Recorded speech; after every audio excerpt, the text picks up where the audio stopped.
오늘 함께 보신 말씀은 갈라디아서 15장 1절에서 15절 말씀입니다. 신약성경 갈라디아서 5장 1절에서 15절 말씀을 우리 교독한 이후에 말씀을 같이 나누도록 하겠습니다.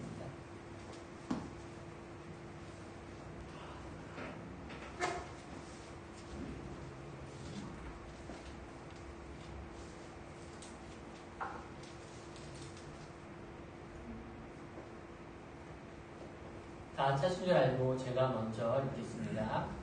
그리스도께서 우리를 자유롭게 하려고 자유를 주셨으니 그러므로 굳건하게 서서 다시는 종의 멍에를 매지 말라.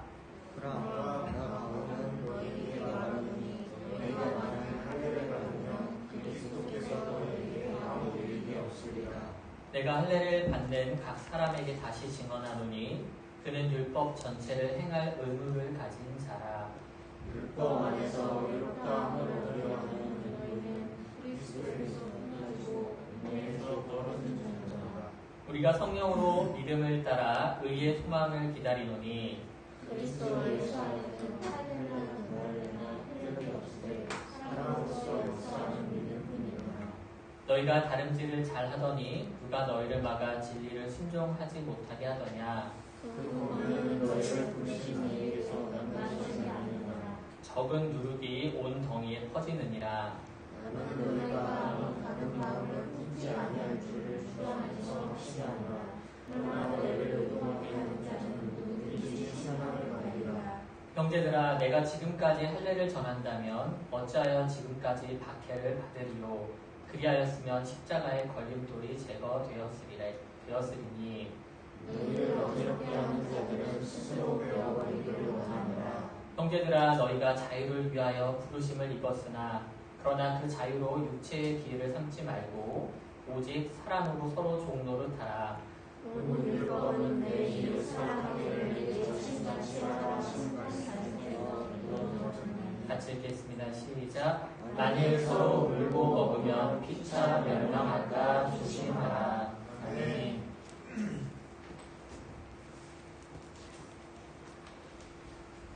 보통 여자분들이 싫어하는 남자 이야기가 있다고 하죠. 군대 얘기와 축구 얘기. 최고는 군대에서 축구한 얘기라고 합니다. 다행인지 불행인지 이제 저는 어렸을 때 몸이 안 좋아서 딱 6학년까지만 축구를 하고 그냥 축구를 끊었어요. 할 얘기가 없네요. 근데 그래도 군대는 훈련소는 가더라고요. 그러니까 훈련소 4주 한 개 정도인데 그 4주가 참 특별하고 인상 깊었는지 지금도 몇몇 이야기들은 생생한 기억이 납니다. 그래서 살짝 발만 담고 훈련소로 얘기를 좀 가지고 시작을 하려고 합니다. 훈련소에 들어가면요, 가장 먼저 하는 것이 이제 세상에서 가지고 온 모든 짐을 다 수거해서 따로 모아두고 환복을 합니다. 옷을 갈아입게 되죠. 훈련복을 입는 겁니다. 이제 세상과 완전히 단절되어서 새로운 생활, 새로운 사람이 되는 것입니다. 근데 훈련소다 보니까요, 딱 자기에게 맞는 옷을 입기가 쉽지 않습니다. 대충 줄을 세워요. 90, 95, 100 다 알아서 줄 서라고 해요. 그 앞에 산더미처럼 쌓아둡니다. 주는 대로 입는 거예요. 그러니까 자기 옷 같지 않으니까 겉으로 봐도 막 위화감 벙벙해지는 사람도 있고 그런 사람도 있습니다. 또 그 옷만 입으면 희한하게도 세상에서 어떤 사람이었든지 상관없이 조금 이상한 사람이 됩니다. 마치 나사가 하나 빠진 사람 같은 그런 사람이 되는 거예요. 근데 그 상태를 여지없이 볼 수 있는 시간이 있는데 그게 바로 제식훈련 시간입니다. 제식훈련이라고 하는 것은요, 군인으로서 가장 기초적인 것, 걷는 것, 서는 것, 이런 것들을 배우는 시간입니다. 그래도 제가 고등학생 때는 당시 학과 과목에 교련이라는 것이 있었습니다. 요즘 학생들은 잘 모를 거예요. 교련이라고 해서는 기초적인, 기본적인 그런 방금 말씀드린 어떤 제식 훈련, 군인으로서의 어떤 훈련을 조금 하는 시간이 있습니다. 고등학생들에게도. 그래서 저는 조금 듣고 같다고 생각했는데 희한하게 분명히 조교가 말하는 대로 움직이고 싶은데 그렇게 안 돼요. 그런 신기한 경험을 하게 됩니다. 어려운 거 시키는 거 아니에요, 여러분들. 앞으로 가. 좌양좌, 우야무, 제자리에 서. 이거예요. 근데 이게 안 되는 겁니다. 흔히 말하는 당나라 군대도 아니고 수십 수백 명이 다 따로 노는 진기한 광경을 볼 수 있습니다. 그래서 하루 종일 거의 그 훈련만 합니다. 그렇게 해야 겨우 조교 한 마리에 일사불란하게 움직이는 그 기본 중에 기본을 다지게 됩니다. 오늘 말씀의 제목은 보시는 것과 마찬가지로 자유를 지키는 방법입니다. 사도 바울은 예수 그리스도를 주님으로 받아들이고 새로운 삶을 시작하는 이 갈라디아 지역 교인들과 또한 오늘날 우리에게 편지를 똑같이 씁니다. 하나님의 선물, 즉 예수 그리스도를 통해서 주신 이 귀중한 자유를 지키는 법을 알려주기 위해서입니다. 왜냐하면 그때나 지금이나 기독교를 향한 도전과 공격이 끊이지 않기 때문입니다. 교묘한 거짓 복음을 가지고 개개인과 또한 교회를 흔드는 시도가 있기 때문입니다. 그래서 자유를 빼앗아 다시 한번 종의 멍에를 매게끔 하려는 그런 썰물들 같은 공격이 있다는 겁니다. 그래서 자유를 지키는 방법을 알려줍니다. 그 시작은요, 바로 굳게 서는 것입니다. 굳게 서는 것. 실제로 바울이요, 1절에서 사용한 굳게 서라는 명령은 당시 로마 시대의 군대식 용어입니다. 우리로 말하자면 차렷, 이것이겠죠. 가장 기본적인 자세입니다. 초등학교에서도 이 정도는 하죠, 여러분들. 그렇죠? 차렷, 열중셔. 전면으로 이제 시선을 고정하고 뒤꿈치를 붙이고 두 주먹은 가볍게 쥐어서 옆에 발 옆으로 일자로 둡니다. 이것이 자유를 지키는 방법의 시작이 되는 겁니다. 그러니까 바로 서는 게 안 되면요, 여러분들, 그 다음 단계로 넘어갈 수가 없는 겁니다. 그래서 우리는 가장 먼저 주님의 십자가에 시선을 고정하고 굳게 서서 그 다음을 준비해야 하는 것입니다.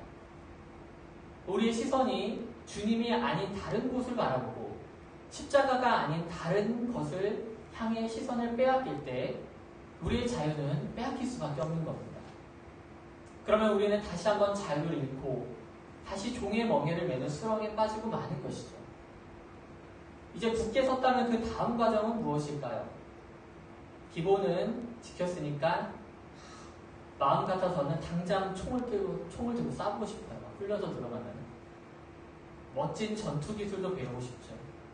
근데 이게 다 뭐냐면 사실은 공격하고 싶다는 겁니다. 공격. 사탄마귀를 무찌르고 악의 세력에 카운터를 먹이고 싶은 거예요. 이게 사실 우리의 심정인 것입니다. 마치 다윗이 물맷돌을 들고 골리앗을 향해 싸웠던 것처럼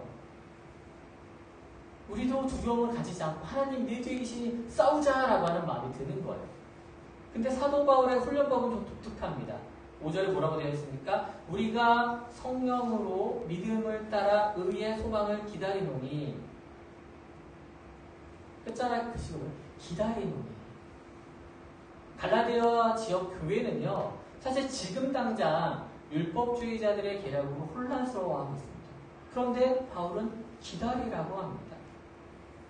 대적들은 할례를 받고 율법을 지켜야 진정한 하나님 나라의 백성이 된다고, 내가 바로 그 본토 이스라엘에서 온 사람이야 라고 하면서 예루살렘에서 왔어 라고 하면서 강변하는데 바울은 그저 기다리라고 말합니다. 저는 이 장면을 보면서요, 갑자기 소설 고도를 기다리며 라는 소설의 장면이 떠올랐습니다. 소설은 참 단순한 소설입니다. 친구인 두 사람이 있어요. 앞에 지원이나 지원이처럼. 하는 일이 뭐냐면은 고도라는 사람을 기다리는 일입니다. 그런데 소설의 시작부터 그 사람들이 왜 고도를 기다리는지, 언제부터 기다리고 있었는지 전혀 설명이 없습니다. 그냥 그 둘은 무작정 기다리면서 마치 친구들끼리 그냥 편한 얘기, 시덥지 않은 이야기 하는 거 있잖아요. 그런 이야기를 하면서 그냥 기다려요. 그리고 그 앞으로 오가는 새로운 사람들과 만나서도 이해할 수 없는 뭐 이야기들, 잡다한 것들, 그런 것들만 계속합니다. 그러다가 고도가 보낸 소년이 오는데 그 소년이 하는 말이 오늘은 오지 않습니다 라는 말 한마디만 남기고 사라집니다. 그러자 그 두 친구도 오늘 오지 않는데 하면서 그냥 또 다 돌아갑니다. 그리고 그 다음날 다시 또 모여요. 그리고 비슷한 일을 합니다. 시험단은 농담 따먹기는 하고 전혀 고도와 관련 없는 이야기를 계속 하는데 또 그렇게 시간을 지내다가 그 소년이 다시 한 번 옵니다. 그리고 오늘도 오지 않습니다 라는 말만 남기고 또 사라집니다. 그리고 그 친구들도 아무렇지도 않다는 듯이 그 자리를 떠나면서 소설이 마무리됩니다. 이게 끝이에요. 워낙 단순한 줄거리인데다가 앞뒤 문맥이 없고 등장 인물들의 말과 행동도 우리가 이해하기 쉽지 않기 때문에 수많은 해석과 유추를 불러일으켰습니다. 이 작품은 그런데 도리어 이 사무엘 베케트가 노벨 문학상을 타는 밑거름이 되는 책이 됩니다. 저자는 이 책을 두고요, 희비극이라고 말을 합니다. 희극이기도 하고 비극이기도 하다. 수많은 독자들이 너무 궁금해서 아니 도대체요 고도가 누구예요? 끝까지 나타나지 않았는데 근데 저자가 하는 말이 그걸 알았더라면 제가 책에 썼을 겁니다 라는 대답으로 더 많은 사람들을 혼란에 빠뜨렸습니다. 저는요 이 책에서 고도를 기다리는 사람들이 어쩌면은 어떤 명확한 목적이나 뚜렷한 소망이 없는 그냥 그 무언가를 기다리는 그런 사람들처럼 보였습니다. 할 일 없이 시간을 죽이며 나름 자신들은 누군가를 기다리는 일, 그 어떤 일을 하고 있다고 착각하지만 사실은 허울일 뿐인 것이죠. 아무것도 아닌 것처럼 공허해 보였습니다. 사도 바울이 우리에게 기다리라고 한 것은요, 그런데 이런 것과는 전혀 다릅니다. 우리 5장 5절 말씀을 다시 한번 읽어볼까요? 같이 읽어보겠습니다. 시작. 우리가 성령으로 믿음을 따라 의의 소망을 기다리노니 우리는 의의 소망을 기다립니다. 그런데 그 소망은요, 성령을 통해 믿음에 따라 태어난 소망입니다. 다른 번역에서는 이렇게 말을 합니다. 그러나 우리는 성령을 힘입어 믿음으로 의롭다 하심을 받을 소망을 간절히 기다리고 있습니다. 결국 이 소망은요, 우리가 믿음으로 말미암아 의롭게 되었다는 그 소망인 줄 믿으시기 바랍니다. 이 소망에 대해서 로마서에서는요, 같은 단어를 동사 형태로 말을 해주고 있습니다. 로마서 4장 18절입니다. 아브라함이 바랄 수 없는 중에 바라고 믿었으니 이는 내 후손이 이와 같으리라 하신 말씀대로 많은 민족의 조상이 되게 하려 하십니다. 소망은요, 이 말씀처럼 기다리는 것인 것 동시에 또한 바라보는 것입니다. 고도를 기다리는 사람들과 다르게 우리는요, 아브라함처럼 바랄 수 없는 중에 바라고 소망을 할 수 없는 그 가운데 소망을 가지며 하나님의 약속과 성취를 기다리는 줄 믿습니다. 히브리서 기자 역시요, 우리에게 소망하며 기다리는 것에 대해서 또한 말씀을 전해줍니다. 10장 23절입니다. 또 약속하신 이는 미쁘시니 우리가 믿는 도리의 소망을 움직이지 말며 굳게 잡고 우리에게요, 이 구원을 이루실 분은 미쁘시다고 말합니다. 우리가 믿기에 충분하고 그 신실하심에 흔들림이 없다는 말씀입니다. 그러니 우리는 그러한 주님이 주시는 소망을 앞에 두고 흔들리지 않습니다. 그저 그 소망을 굳게 붙들고 나아가야 하는 줄 믿습니다.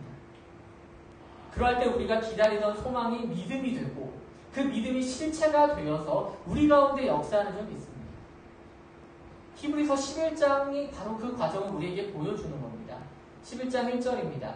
믿음은 바라는 것들의 확신이요 보이지 않은 것들의 증거입니다. 믿음은요, 결국 바라는 것, 즉 소망하는 것의 실체가 되어서 우리에게 증거가 됩니다. 11절에 나오는 믿음의 선조들은요, 11장 전체에 흐르며 나오는 그 믿음의 선조들은요, 믿음의 소망을 붙들고 약속의 성취를 기다리며 믿음의 행동을 우리에게 보입니다. 아벨은 어떠했습니까? 믿음으로 더 나은 제물을 드렸다고 합니다. 에녹은 믿음으로 주님과 동행했다고 성경은 말합니다. 노아는 보이지 않는 일을 믿고 방주를 만들고, 아브라함은 오직 약속만을 믿고 고향을 떠나 타국에서 나그네로 살아갑니다. 그리고 이들은 마침내 그들이 바라던 것들의 실체, 즉 소망의 성취를 획득하게 되는 줄 우리는 모두 알고 있습니다. 사랑하는 성도 여러분, 바로 이 소망이 우리 가운데 있기를 원합니다. 성경을 통해 믿음으로 이루어질 소망을 기다리며 우리의 자유를 지키는 결단이 우리 가운데 있기를 소망합니다. 우리가 자유를 지키기 위해서 세 번째 할 단계는 바로 경계하기입니다. 경계하기. 이 경계한다는 것은 적의 침입을 대비하는 자세를 말합니다. 오늘 본문 5장 9절입니다. 적은 누룩이 반죽 전체를 부풀게 합니다. 성경에서 누룩에 대한 이야기가 종종 나옵니다. 근데 누룩이라고 하는 것은 보통 이 적은 양으로 이 전체를 변질시키는 것의 대명사입니다. 그래서 예수님께서도 바리새파 사람들의 누룩과 헤롯의 누룩을 조심하라고 말씀하십니다. 출애굽 당시에도 그래서 빵에서 누룩을 제하는 것으로 불결한 것으로부터 우리가 분리됨을 보여주고 있습니다. 예수님 당시에는요, 지금처럼 무슨 효모를 따로 이렇게 분리하고 배양하는 기술이 없었기 때문에 그저 발효된 밀가루 반죽 중 일부를 떼어서 새로운 반죽에 넣어서 그 빵도 역시 부풀겠다고 합니다. 그러니까 이미 변질된 것이요, 소량이라도 이 거대한 밀가루 반죽에 들어오게 되면은 그 전체를 바꾸어 버린다는 겁니다. 믿음 역시 그렇습니다. 내 속에 작은 불만과 불평, 의심 같은 이런 불신앙의 모습들이요, 결국은 언젠가 유지된다면 내 전부를 오염시키게 됩니다. 그리고 그 한 사람의 불신앙이 또한 공동체 전체를 변질시키기도 합니다. 100명이 좋아도 한 명이 싫어서 교회를 떠난다는 그런 불평불만을 갖는 게 오늘날의 현실입니다. 이걸 잘 어떻게 이용했는지 신천지가 잘 이용했어요. 요즘은 뭐 많이 그 방법이 드러났죠. 처음에는 모르고 당했습니다. 신천지가 교회별로 출석분을 보냅니다. 많이 보내지도 않아요. 한 사람 보낼 때도 있고 또 두어 사람 순차적으로 보낼 때도 있어요. 교묘하게 우리 가운데 들어오는 거예요. 처음에는 저기 어디 동네에서 이사 왔어요. 교회를 찾고 있어요. 와서 예배 드려요. 꽤 오래 합니다. 1년이고 2년이고 그들이 생각하는 때가 될 때까지 무작정 기다립니다. 그러다가 이제 뒷말을 조금씩 해요. 목회자의 험담을 하기도 하고요. 중직자에 대한 이야기를 안 좋게 얘기도 합니다. 그리고 자기와 마음 맞는 몇몇 사람들을 모여다가 당을 이루고 그 사람들 데리고 신천지 교육하는 곳에 데리고 갑니다. 그렇게 교회가 파탄이 납니다. 교회가 쪼개지고 교회가 부서지는 겁니다. 그러니 우리가요, 주님께서 주신 그 자유를 지키려면 분명히 우리는 경계해야 합니다. 그렇다고 무슨 뭐 서로를 의심하자. 저분 나온 지 얼마 안 됐는데 기다리고 있는 중 아니야? 서로 경계하자는 게 아니고요. 모든 것의 시작은 바로 나부터입니다. 내 속에서부터라는 것이죠. 그래서 잠언은 우리에게 이렇게 조언을 해주는 겁니다. 모든 지킬 만한 것 중에 더욱 내 마음을 지키라. 생명의 근원이 이에서 남이니라. 마음을 지키지 못하는데 입술이 단속이 될까요? 마음을 지키지 못하는데 손과 발이 제대로 나가겠습니까? 바울은 오늘 본문 10절에 보면요, 우리가 다른 마음을 품지 않기를 고대합니다. 다른 마음은 믿음으로 의롭게 된 그 자유의 몸에서 스스로 율법에 얽매이며 외형적인 신앙의 길로 가는 그런 믿음을 말합니다. 갈라디아 출신 교인들은요, 사실은 유대 출신 그리스도인들처럼 우리도 몸에 할례를 좀 받아야 되지 않을까? 우리도 율법을 좀 지켜야지 진짜 신앙생활하는 게 아닐까라고 착각을 했습니다. 근데 그 부분을 교묘하게 파고든 거예요. 그런데 바울은 그것이 절대 구원의 필수 조건이 아니라고 선언했습니다. 아니, 피부의 일부를 잘라내는 그 할례식이 그렇게 중요하다면 차라리 신체를 아예 절단해버리고 잘라버리라는 충격적인 말까지 오늘 합니다. 이렇게 외부의 침입에 대한 경계심을 높인 바울은요, 이제는 그 경계 근무를 다시 한번 우리 안에 세우라고 말합니다. 13절 말씀입니다. 형제들아, 너희가 자유를 위하여 부르심을 입었으나 그러나 그 자유로 육체의 길을 삼지 말고 오직 사랑으로 서로 종노릇하라. 자유를 얻었는데요, 그 자유가 방종으로 흐르는 것을 경계하라고 말합니다. 마치 무슨 고삐 풀린 망아지처럼 막 지멋대로 사는 그런 것이 진정한 자유가 아니라는 겁니다. 종종 기독교에 대해서 오해하는 사람들이 이런 말을 해요. 기독교인들은 좋겠네. 아무리 큰 죄를 져도 말이야, 하나님 앞에 가서 무릎 꿇고 눈물을 좀 회개하면 다 용서해 주실 테니까. 잘못하고 또 용서받고 잘못하고 용서받고 얼마나 편해. 그런데요, 진정한 자유라는 것은요, 할 수 있지만 하지 않는 것이 진정한 자유인 줄 믿습니다. 예전의 자유는 내 마음대로 하는 게 자유였어요. 그게 바로 아담이 오해한 자유입니다. 그래서 그 가운데 죄가 시작한 것입니다. 하지만 그리스도인들의 자유는요, 하나님 안에서, 그 안에서 누리는 자유인 줄 믿습니다. 하나님이 우리를 자유를 위해 부르셨지만 이제는 그 자유를 내가 아닌 공동체와 하나님 나라를 위해 쓰는 것, 그것으로 나아가면서 진정한 자유를 우리가 맛보게 되는 것입니다. 얻은 자유를 가지고 마음대로 죄를 짓는 것은 하나님과 기독교를 이용하는 것이지 진정한 그리스도인의 자세가 아니라는 겁니다.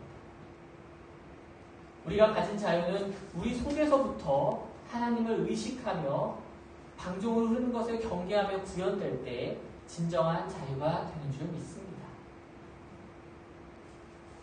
마지막으로 진정한 자유를 지키는 방법은요, 말씀을 이루는 것입니다. 말씀을 이루는 것. 자, 말씀은 지금도 우리 앞에 누구에게나 주어지셨죠? 그 안에 보면 뭐라고 적혀 있습니까? 하나님이 세상을 창조하시고 인간을 향해 끊임없이 사랑을 해오셨음을 보여줍니다.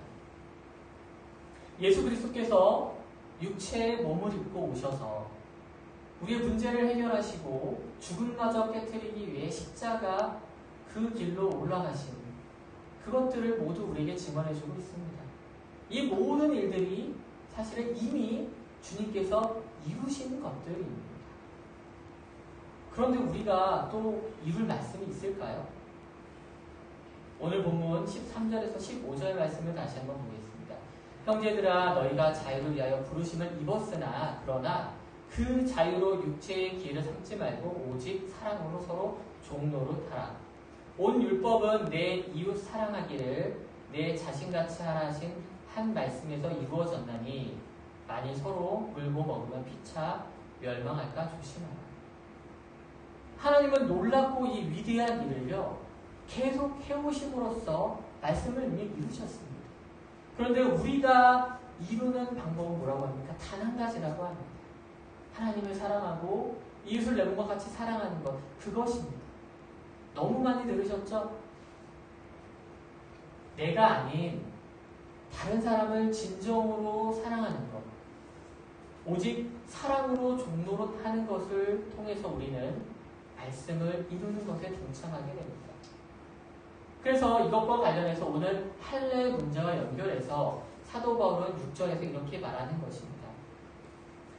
그리스도 예수 안에서는 할례를 받거나 안 받는 것이 문제가 되는 것이 아닙니다.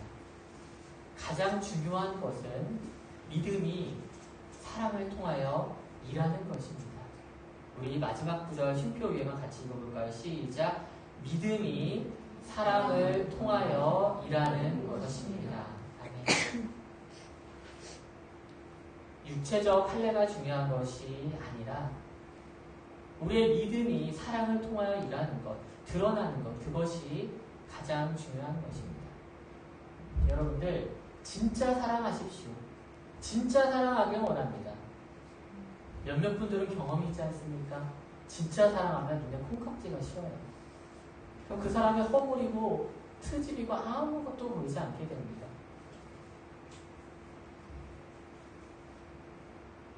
사랑의 콩깍지가 제대로 씌우지 않으면 지적하고 싶은 게 생겨요. 트집 잡고 싶은 게 생겨요. 그렇게 트집 잡다 보면 어떻게 된다고 하면 오늘 말씀에서 서로 멸망밖에 더할 게 있겠냐고 바울이 반문합니다. 사실 하나님이 정말 우리가 깨물어주고 싶을 만큼 사랑스러워해서 사랑하셨을까요? 정말 못돼 먹었어도 그래도 우리 그 존재 자체로 사랑받기 위해 태어난 사람들이기 때문에 하나님께서 품으신 줄 믿습니다. 우리가 자유를 지키는 방법을 시작할 때 혹시 나의 자유를 지키는 법에 관심을 가지고 말씀을 듣기 시작하셨다면 이제는 더 넓은 눈이 열리셨기를 바랍니다. 사랑으로 말씀을 이루는 마지막 단계는요. 마침내 우리 각자가 하나님의 사랑으로 연결되어서 우리 전체를 연대하게 합니다.